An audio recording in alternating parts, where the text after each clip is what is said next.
vamos a hablar del documento del 2001 firmado en la ciudad de Palermo, en Italia, que viene de la Asamblea de Naciones Unidas y que conocemos como el Protocolo de Palermo o el protocolo que atiende las cuestiones de la trata. Todos identificamos la cuestión de la trata en esto y todos pensamos en que se relaciona con el trabajo sexual. Sin embargo, son tres protocolos. Uno es el de la venta de armas, otro es el de tráfico de personas y otro es la trata de personas. Estos tres protocolos tienen que ver con crímenes transnacionales. Por ende, no atiende a los crímenes dentro del país. Es decir, implica que se cruzan fronteras. Esto es importante, aunque parezca que no, pero cuando vayamos viendo de qué se trata, nos vamos a dar cuenta que sí.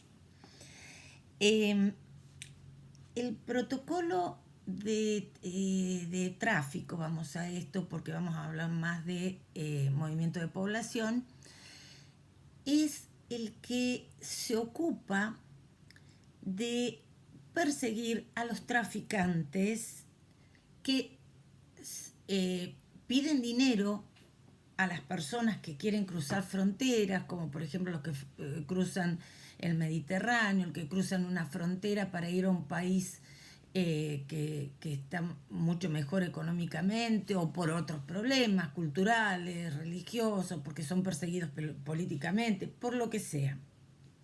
Estas personas generalmente engañan a los traficados, a las personas que van con toda su familia, venden su casa, les dan el dinero y después los dejan, por ejemplo, en un barco sin nadie que lo sepa dirigir y quedan a la deriva en el Mediterráneo o cosas así, o los dejan en medio de un desierto y los hacen creer que a pocos kilómetros está la ciudad y mueren en el camino.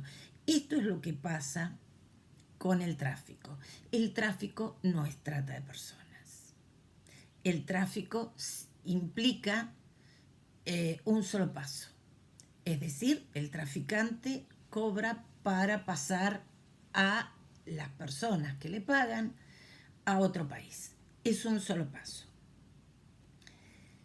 El protocolo de trata de personas, entre paréntesis, especialmente de mujeres y niños, es más complicado. ¿Por qué?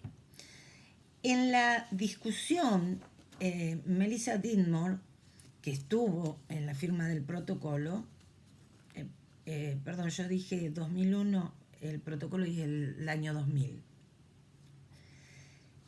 Retrata la discusión como una cuestión esencialmente perteneciente al feminismo, con dos posturas muy marcadas que plasman la dicotomía entre el abolicionismo y el regulacionismo. Pero estamos hablando de ese regulacionismo que habíamos dicho en el otro video, que ya pasa a ser prohibicionista.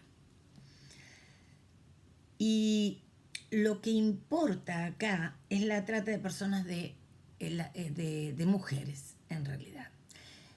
En realidad, el protocolo se iba a llamar trata de mujeres y niños.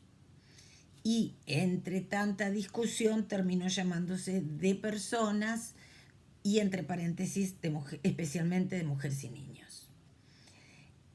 Esta trata de personas, que en realidad significa que a través de tres pasos que ahora voy a explicar, se traslada gente, hombres, mujeres o niños, de un país a otro, engañados, y que se los explota en la actividad laboral. Esto pasa, por ejemplo, en el campo, pasa en las fábricas. Hay fábricas donde hay cama caliente, es decir, una cama siempre está ocupada. porque trabajan tantas horas y no salen nunca de ese lugar porque tienen que pagar su deuda. Deuda provocada por lo siguiente. La trata de personas tiene 3 pasos. Una es la captación a través de engaño, de, bueno, yo te voy a conseguir, o a través de alguien, un familiar, alguien muy cercano, un trabajo en tal país, que pagan muy bien, y que no vas a tener que hacer casi nada o vas a limpiar un hotel. Este es el mito, ¿no? Porque después pasan, la realidad es otra. Y entonces, pero claro, no tengo dinero para viajar. No importa, nosotros te pagamos eso y vos nos vas devolviendo.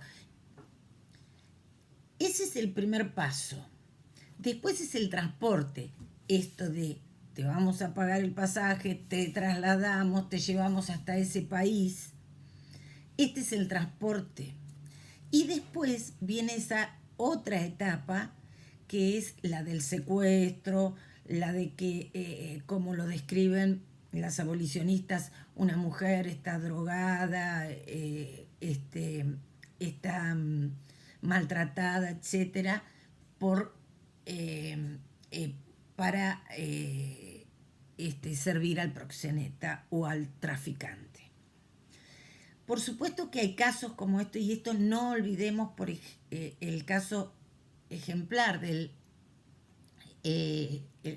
las chicas yazidíes que eran secuestradas por los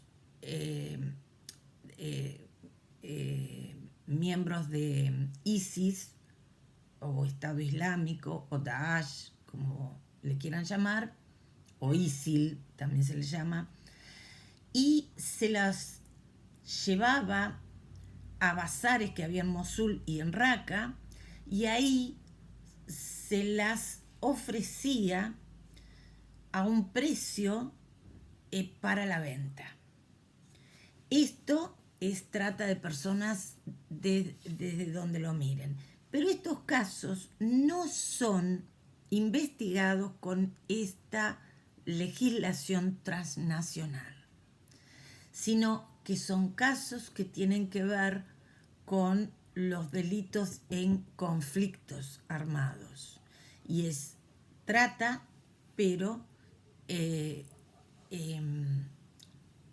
van, si tienen suerte, porque ese país ha firmado con la Corte Penal Internacional, se tratan ahí, y si no, como en el caso de Irak, con las chicas yazidíes, en Irak, y Naciones Unidas mandó un asesor.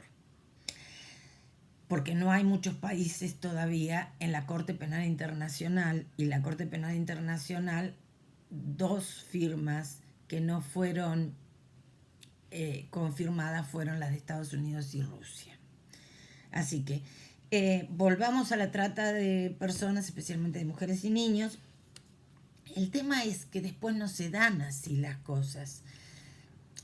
Sí hay engaño, generalmente hay engaño con respecto a cuánto van a cobrar, las condiciones en las que van a trabajar. Lo principal y lo que se juzga y lo ven, y es lo más común, es que la persona que trajo a esas mujeres, hombres o quien sea tratados, se queda con el documento para que no se vayan sin pagarles. Y por supuesto que hay maltrato, porque en muchos casos, y especialmente cuando es comercio sexual, les cobran los preservativos, les cobran el lavado de las sábanas, les cobran tantas cosas que nunca alcanzan a pagar esa deuda que tienen. Esto es así. Ahora, lo que implica esta cuestión es lo siguiente. Antes se hablaba de explotación sexual, y explotación sexual hay un proxeneta o una proxeneta que se abusa del otro porque le cobra un porcentaje, y un porcentaje la mayoría de las veces muy grande, Y hay cierto maltrato porque en el comercio sexual hay cuestiones como, por ejemplo, es muy difícil saber si la mujer que entró a una habitación o el trabajador o la trabajadora sexual cobró el servicio que se pagó a la entrada o cobró otros más porque en el momento hizo más servicios. Este es un comercio muy íntimo, por lo tanto, estas cosas pueden pasar y hay todo tipo de maltrato. Eso es explotación sexual. Ahora, la trata es un crimen transnacional. Por eso digo, tenemos que traer gente de otros países. Y sin embargo, ha habido a través de los años allanamientos. Hay gente que está presa por trata cuando no ha traído a nadie de otro país, sino que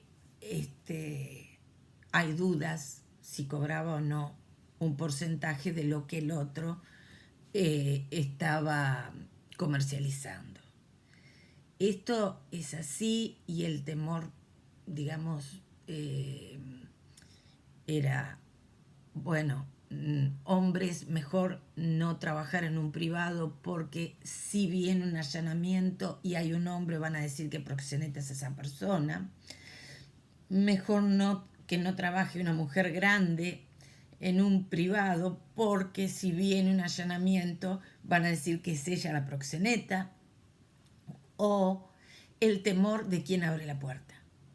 En muchos casos el que abría la puerta, aunque fuera alguien que no tenía nada que ver, era el que terminaba como tratante, ya no proxeneta. Y por otra parte está el tema del mito de la van, la camioneta blanca, que anda secuestrando jovencitas por la calle, y eso ha aterrorizado a la gente que tiene miedo que las hijas salgan a la calle y las secuestre a alguien. Yo he escuchado hasta de una directora de colegio decir, sí, una alumna la trataron de secuestrar en el microcentro, donde es imposible hacer nada en el microcentro porque no podrían escapar para ningún lado y está lleno siempre de policía. O sea, es muy difícil secuestrar a una persona en estas condiciones. Es mucho más fácil que una jovencita caiga en las garras de alguien y cometan abuso con ellas, las secuestren, las violen, etcétera, con el grooming, ¿no? Donde hay mucho engaño, donde no sabemos quién está del otro lado de la pantalla, que en un secuestro en una camioneta. Además, he estado en congresos internacionales donde se ha tratado el tema de la trata y en todos los países del mundo existe el mito de la camioneta blanca. Y sería una casualidad o habría, digamos, todos los tratantes del mundo estarían coordinados para comprar una traffic, le decían en una época, una traffic blanca. Esto no es así, no hay que asustar a los jóvenes, sino que hay que empoderarlas, hay que hacerles ver cuáles son sus derechos y cuáles son las libertades que tienen y hacerlas ver los peligros que hay. El grooming, por ejemplo, ese es un peligro, no confiar en cualquiera, esa es la cuestión. Y para los padres tener un diálogo con las jóvenes. Esto es mucho más importante que evitar camionetas blancas que la mayoría de los casos pertenecen a operarios que van a trabajar y que tienen una camioneta porque ahí llevan todas sus herramientas. El maltrato existe en la explotación sexual, sí, en muchas partes no, porque el problema es que como hemos clandestinizado tanto el trabajo sexual, entonces no sabemos qué hay. Y en el trabajo sexual hay personas que viven muy bien, personas que ganan muy bien, otras que no, y que los maltratan o que están en una esquina muriéndose de frío. O sea, hay de todo, pero es un mundo que no estamos viendo porque decidimos que todo ahí es lo mismo.